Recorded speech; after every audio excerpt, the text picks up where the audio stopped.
వైరాలో ఏర్పాటు చేసేటువంటి భారీ రైతు బహిరంగ సభలో ఇక్కడ నుంచే వైరా నుంచే ఆగస్టు 15 నాడు ఈ దేశానికి స్వాతంత్రం సిద్ధించిన రోజు రాష్ట్రంలో ఉన్నటువంటి రైతు సోదరులందరినీ రుణ విముక్తులు చేసేటువంటి ఉన్నతమైన కార్యక్రమానికి ప్రభుత్వం చేయాలని నిర్ణయం చేసింది.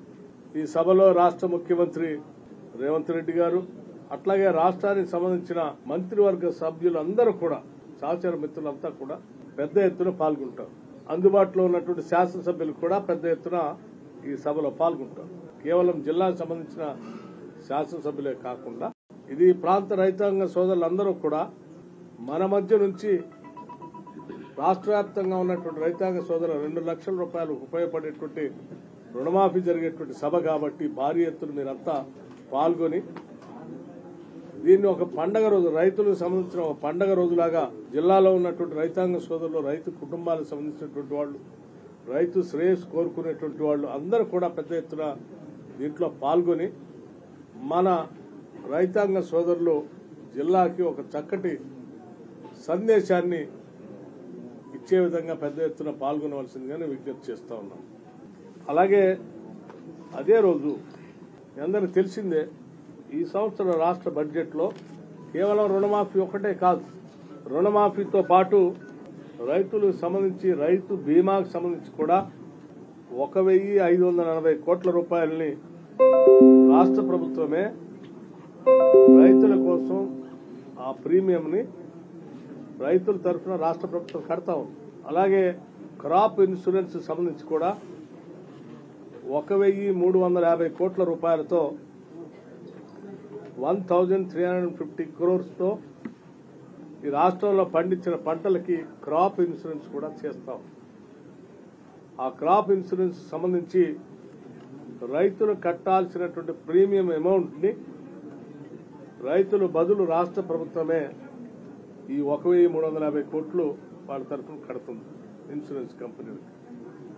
ఇది దాదాపు 42 లక్షల రైతు బీమా అమౌంట్ 42 లక్షల మంది రైతు కుటుంబాలకు పెద్ద ఎత్తున ఉపయోగపడేటువంటి కార్యక్రమంగా.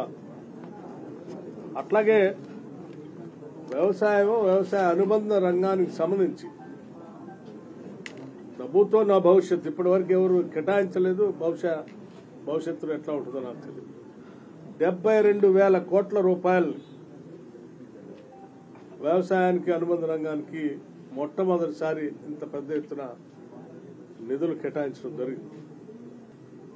వ్యవసాయం బాగా అభివృద్ధి చెందాలని, నదులపైన ప్రాజెక్టులు రావాలని, పంటలు బాగా పండాలని, పండేటువంటి ప్రతి గింజను రాష్ట్ర ప్రభుత్వం కొనటానికి కూడా సిద్ధంగా ఉందని కూడా ఈ సందర్భంగా తెలియజేస్తాం. ఉద్యానవన పంటలకి, ఫ్రూట్ బేరింగ్ ప్లాంట్స్ కి, డ్రిప్ ఇరిగేషన్ కి, పాలీ హౌజులకి, స్ప్రింక్లర్స్ కి, మెకనైజేషన్ ఆఫ్ అగ్రికల్చర్ ఇంప్లిమెంట్స్ కి, మెకనైజేషన్ ఆఫ్ అగ్రికల్చర్ కి, యాంత్రీకరణకి, వీటన్నిటికి కూడా 10 సంవత్సరాలు టీఆర్ఎస్ ప్రభుత్వం పూర్తిగా వదిలేస్తే మళ్లీ వాటిని తిరిగి ప్రారంభం చేసే కార్యక్రమాన్ని కూడా చేపట్టాం.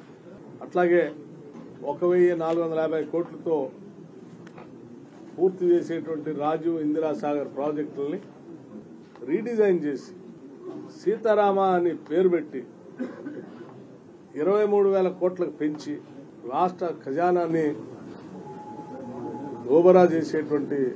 దోపిడీ చేసేటువంటి టీఆర్ఎస్ ప్రభుత్వం చేస్తుల్ని అనాదిగా కాంగ్రెస్ పార్టీ మొదటి నుంచి ఖండించుకుంటూ వచ్చింది.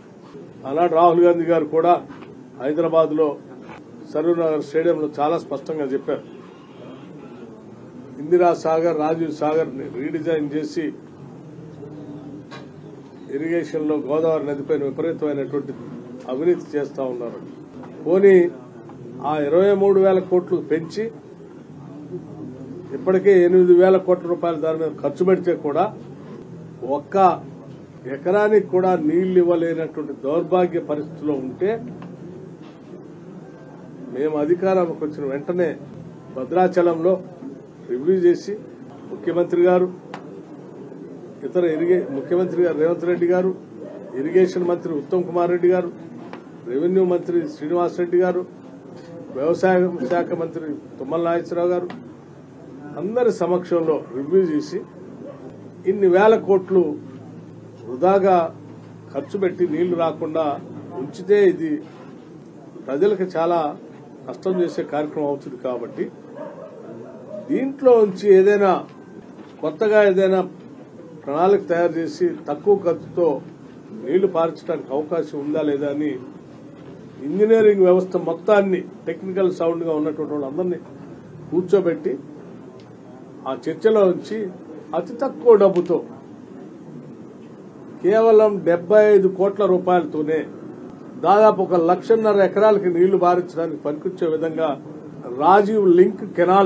రాజీవ్ గాంధీ లింక్ కెనాల్ ని ఒకటి ప్రపోజ్ చేసి అప్పటికప్పుడు ఆ ప్రపోజల్ పంపిస్తే దాని 75 కోట్లు శాంక్షన్ చేసి పనులు మంజూరు చేసి టెండర్ పిలిచి పనులు మొదలుపెట్టి కార్యక్రమం కూడా జరిగింది.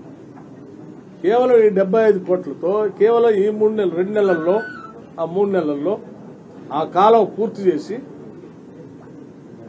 ఆ కాలువ ద్వారా ఈరోజు గోదావరి నీళ్లని ఎన్ఎస్పీ లెఫ్ట్ కెనాల్లో లింక్ కలిపి ఎన్ఎస్పీ లెఫ్ట్ కెనాల్ లింక్ తో పాటు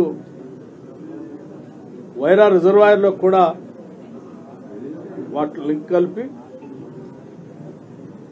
ముందుకు పోతున్నటువంటి కార్యక్రమం ప్రారంభోత్సవే రేపు 15 ఆగస్టు నాడు కూడా చేస్తున్నాం.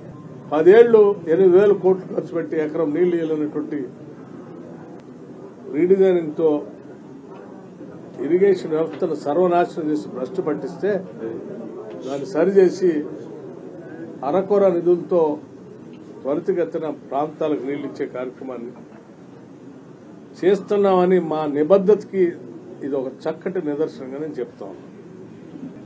ఈ 2 కార్యక్రమాలు రేపు 15వ తారీఖు నాడు వైరా పట్టణంలో కన్నుల పండుగ రైతుల కోసం ఈ చేసే కార్యక్రమంలో విరివిగా పాల్గొనవలసిందిగా అందరికీ నేను పేరు పేరున విజ్ఞప్తి చేస్తా ఉన్నాను.